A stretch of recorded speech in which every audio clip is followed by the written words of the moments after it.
Thevalakkara boys and മാനേജ്മെൻറ്റിൻ്റെ അധീനതയിലുള്ള HS4 boys തേവലക്കരയിലെ 8ാം ക്ലാസ് വിദ്യാർത്ഥി മാസ്റ്റർ മിഥുനം എന്ന കുട്ടി ക്ലാസ് മുറിക്ക് സമീപമുള്ള സൈക്കിൾ ഷെഡിൻ്റെ മുകളിൽ വൈദ്യുതാഘാതം മൂലം 2025 ജൂലൈ 17 മരണപ്പെട്ട വിഷയത്തിൽ വിദ്യാഭ്യാസ ഉപഡയറക്ടർ ഉൾപ്പെടെയുള്ള ഉദ്യോഗസ്ഥർ സ്ഥലം സന്ദർശിച്ച് അപകടത്തിന് വഴിതെളിച്ച സാഹചര്യങ്ങൾ നേരിട്ട് ബോധ്യപ്പെട്ടിട്ടുണ്ട്.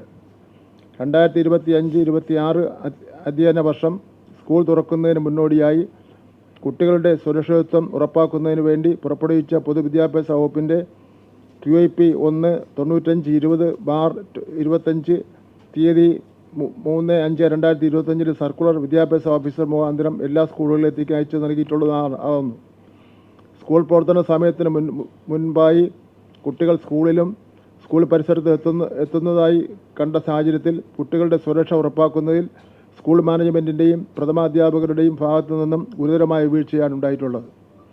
ഇത്രയും നിർഭാഗ്യകരമായ സംഭവം ഉണ്ടായതിൽ സ്കൂൾ നിലവിലുള്ള മാനേജർ ആയ മാനേജ്മെൻറ്റിൻ്റെയും വിശിഷ്യ ശ്രീ R. തുളസീധരൻ പിള്ളയുടെയും ഭാഗത്തു നിന്നും ഗുരുതരമായ കൃത്യവിലോപനം അലംഭാവവും സ്കൂൾ മുന്നൊരുക്കങ്ങൾ പൂർത്തിയാക്കുന്നതിൽ ഉണ്ടായതായി ബോധ്യപ്പെടുകയും മാനേജർ എന്ന നിലയിൽ ഭരണഘടന അനുശാസിക്കും പ്രകാരമുള്ള ചുമതലകൾ വഹിക്കുന്നതിൽ മേൽപ്പടിയാൻ്റെ ഭാഗത്തു നിന്നും ഗുരുതരമായ വീഴ്ചകൾ ഉണ്ടായതായി പ്രഥമദൃഷ്ട്യാ ബോധ്യപ്പെട്ടതിനാലും KER അധ്യായം 3 ചട്ടം 9 പ്രകാരം എയ്ഡഡ് സ്കൂളുകളുടെ അടിസ്ഥാന സൗകര്യങ്ങൾ ഒരുക്കേണ്ടതും വകുപ്പ് സമയങ്ങൾ നൽകുന്ന നിർദ്ദേശങ്ങൾക്ക് അനുസൃതമായ ക്രമീകരണങ്ങൾ നടത്തുന്നതിൽ മാനേജറുടെ ഭാഗത്തു നിന്നും ഗുരുതരമായ വീഴ്ച സംഭവിച്ചിട്ടുള്ളതായി ബോധ്യപ്പെട്ടതിനാലും KER അധ്യായം 3 ചട്ടം 7 പ്രകാരം മേൽപ്പടിയാളെ മാനേജർ സ്ഥാനത്ത് നിന്നും അയോഗ്യനാക്കാതിരിക്കുവാൻ കാരണങ്ങൾ എന്തെങ്കിലും ഉണ്ടെങ്കിൽ ബോധിപ്പിക്കുവാൻ പരാമർശം 1 പ്രകാരം കൊല്ലം വിദ്യാഭ്യാസ ഉപഡയറക്ടർ കാരണം കാണിക്കൽ നോട്ടീസ് നൽകിയിരുന്നു.